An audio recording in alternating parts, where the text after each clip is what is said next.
How to buy KM, the Kekius Maximus token.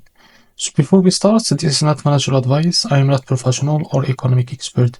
So before investing in any project that you find on my channel, please do your own research. Now, before going and buy this token, make sure to check the X account and keep following the updates about this token.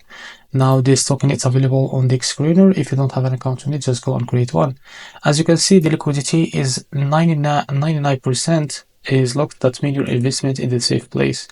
And now after that, as you can see, this token is under Solar Network. Now just copy the token address from here and go and open your Phantom wallet. And after that, click on swap and make sure you have enough Solana on your wallet. Now click here and paste the token address. So this is our token, just click on it. And now here, enter how much you want to buy. As you can see, this is how much you receive that token. Just select the provider from here, for example, Jupiter, and make sure to read all of this information from here and click on swap. After that, if you click on swap, you will be redirected to Jupiter page to complete the buy process. So after that, if you face any issues, just go back to this page and switch the slip patch from here or custom it.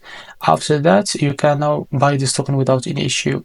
So this is how to buy the Kekius Maximus token. If you find this very helpful, please like and subscribe. See you in the next video.